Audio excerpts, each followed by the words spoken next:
j'ai eu la chance aussi d'être invitée un jour à Sevilla, que c'est aussi 6 heures de route de chez moi. Et les 2 dernières fois que je suis allée en avion, à une association de personnes qui souffrent de la fascie. Un groupe. Ça, c'était mon plus gros reto. Enfin, j'ai oublié comment ça se dit en français. Défi. Défi, oui, il y a un petit copain qui me disait. Le plus gros défi, c'était ça. C'était faire une réunion avec des gens de la fascie. Et on était 10. Oui, j'ai dit, eux, ils avaient plus peur que moi, parce qu'ils pensaient vraiment qu'ils n'allaient pas être capables de s'exprimer. Mais on s'est mis un relax assez vite. Et comme j'ai dit la première chose, je connais la séquelle, je ne vais pas vous interrompre, je vais le laisser. Vous n'êtes pas obligé d'expliquer ça, plus de ça que vous voulez. Trouvez votre mot. Je vais me présenter, je vais expliquer qu'est-ce qui m'arrive. Entre-temps, trouvez votre mot, faites vos phrases parce qu'on m'a fait un petit cercle et on va voir comment ça se passe. Et on va essayer, tout le monde se présenter un petit peu pour que tout le monde partage et tout. Et ça a très bien marché. On était aussi avec la neuropsychologue de l'association quand il y avait un truc, c'était elle qui disait les choses qui manquaient de la personne qui n'avait pas arrivé à s'exprimer. C'était très intéressant. Je crois qu'une des choses plus jolies, plus intéressantes dans un groupe, il y avait une femme, Lola, qui avait beaucoup de problèmes et nous expliquait qu'elle avait l'AVC et après elle a eu un cancer de sein. Alors, elle s'est récupérée, elle est vivante des deux choses, mais elle était, sa profession, c'était esthéticienne. Alors, évidemment, avec sa main droite et non fonctionnelle, elle ne pouvait plus travailler. Elle faisait beaucoup de choses avec sa main gauche, mais pas travailler possible. Elle était retraitée à ce moment-là, mais elle avait un sentiment d'être inutile tout le temps. Je disais, oui, je ne peux rien faire, je ne peux pas me coiffer, je ne peux pas me maquiller, je suis inutile. Et c'était tout le temps, non, je peux pas. C'était tout le temps ça, c'est en boucle, je peux pas. Et c'était dans cette réunion-là que j'ai dit, écoutez, je vais vous proposer une chose, c'était en avril 2019, je ne me rappelle pas la première réunion, c'est-à-dire c'est 2 personnes, c'était ces femmes-là. Je ne peux rien faire, je ne peux pas y aller à les réunions des familles, je ne peux pas, parce que je ne peux pas parler. C'était surtout, je ne peux pas parler. Alors, comme elle ne pouvait pas parler, elle ne peut rien faire. Je comprends ce que tu as dit avant, on se trouve inutile, la société nous fait sentir inutile, et con parce qu'on n'arrive pas à bien s'exprimer. Ces sensations psychologiquement de l'association me juge parce que je n'arrive pas à bien m'exprimer, c'est très dur. C'est à sa première réunion en avril 2019 qu'il dit, écoutez, on va faire une chose.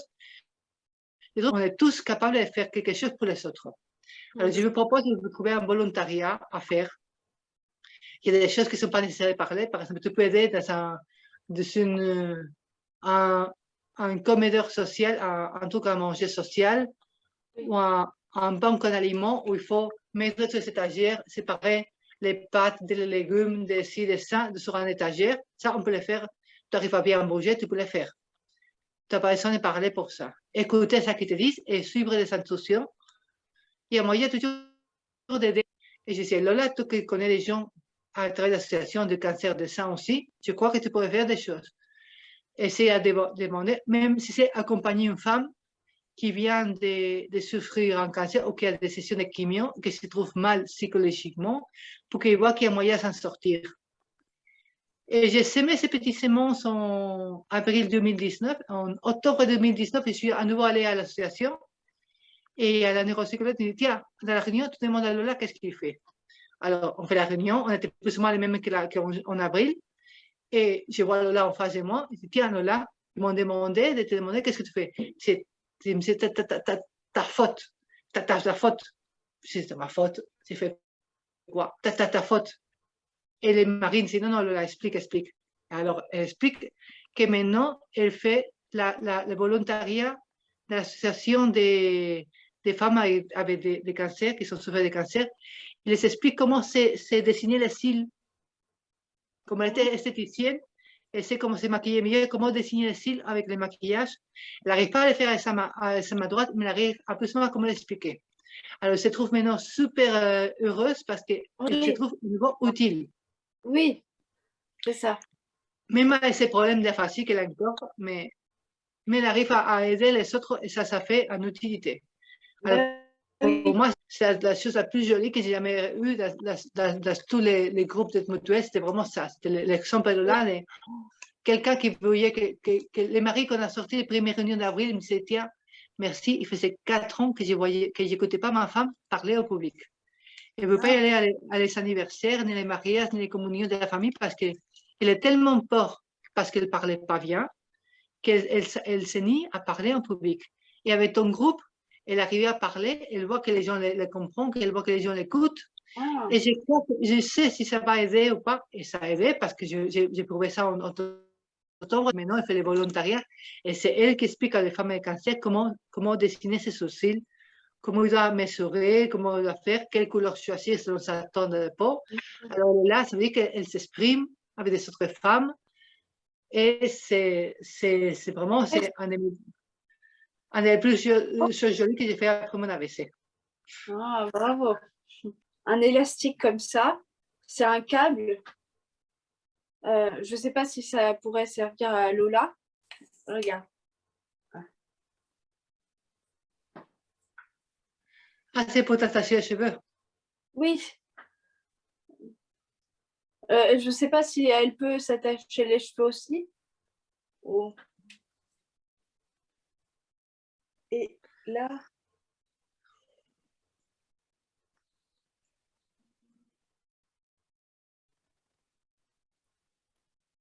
Voilà. Oui, j'avais fait un truc pareil avec mon ergothérapeute. Mais les petites boulettes, c'est une décoration, non? Oui, oui, oui. Je ne sais pas si c'est parti. Mais après, non, c'est une décoration. Oui, Il y a un oui, petit truc comme pour les vestes qui se ferme.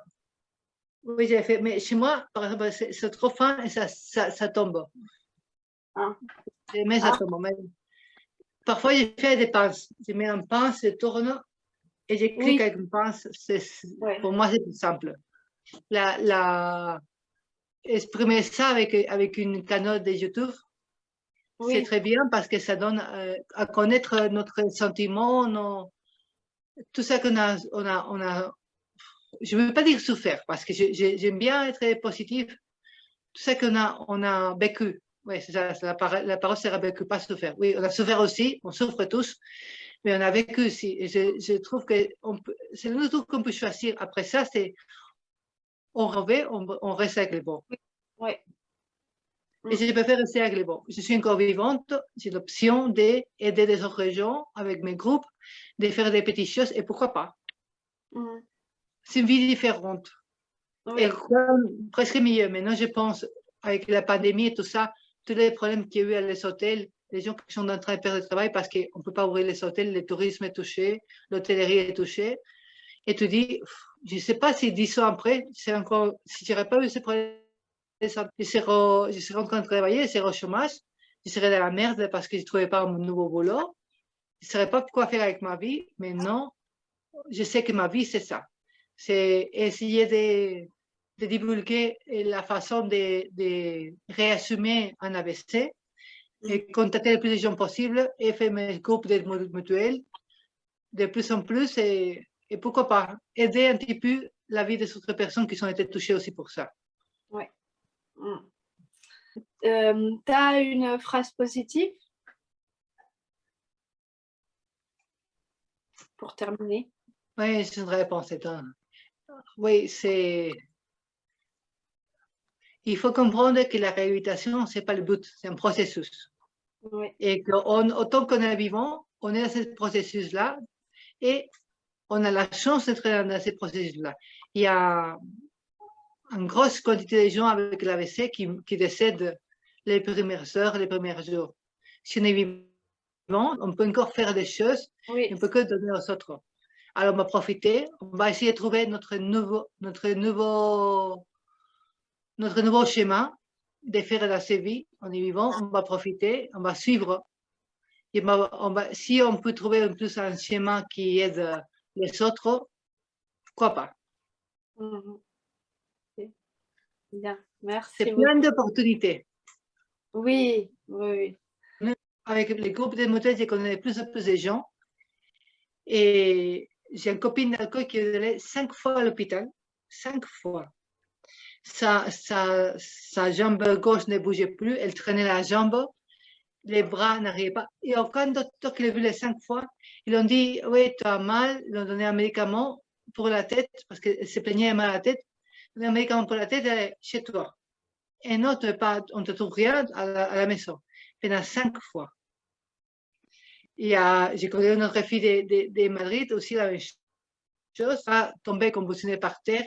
Ils ne l'ont pas vraiment traité. Et ils pensaient aussi qu'il a un problème, mais il ne trouvait pas ce que c'était. Il a allé aux urgences, il l'a renvoyé chez elle.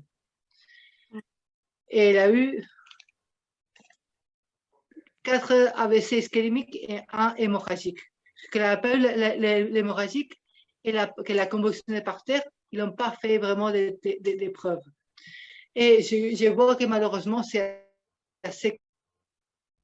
Merci beaucoup, Noémie. Merci à toi. Oui. Comme j'ai eu la chance de parler à la séquelle de la facile, comme je parle couramment, je m'expresse avec fluidité, avec facilité, les gens ne pensent pas que j'ai plein de séquelles invisibles qui sont là quand même. Oui, voilà. Les séquelles invisibles, ça, pour les valides, j'aime pas le mot valide non plus, mais c'est pas compréhensible. Et il y a beaucoup de gens qui ne le croient pas, qu'on a des séquelles invisibles. Oui, et en plus, sont également handicapants les séquelles invisibles que les séquelles visibles. Oui. Est-ce que toi, moi j'ai pas ça, mais est-ce que toi, tu as des émotions qui sont ingérables maintenant? Mais non, mais les 2 premières années, oui. Ah oui. Non, disons, après, j'ai appris à les gérer. Mais les 2 premières années, c'était ingérable. Moi, on y va autant pour pleurer que pour me fâcher. Je me fâchais très vite. J'avais un point. Normalement, ça arrive à des gens qui sont en traumatisme, des gens qui sont un coup de la tête. C'est plus commun, on peut dire. C'est plus commun comme quelqu'un qui a un accident de voiture, un accident de vélo, un accident de moto, une chute de qui sont des problèmes de gestion de ses émotions. Il se fâche très vite, il peut donner un coup de poing sur la table, partir en courant, frapper quelqu'un, parce qu'il ne sait pas gérer ses émotions. Moi, l'unique problème de gérer les émotions, c'est les 2 premières années. Au niveau pleurs, je faisais que pleurer. J'ai commencé à parler, j'ai pleuré. Et c'était. Mais c'est pas par rapport à. T'as pas fait de dépression, tu m'as dit? Non. Ok. C'est un caractère assez fort. Je ne crois pas que c'était un problème de dépression. C'était un problème que j'arrivais à assumer ce qui m'est arrivé. Ok.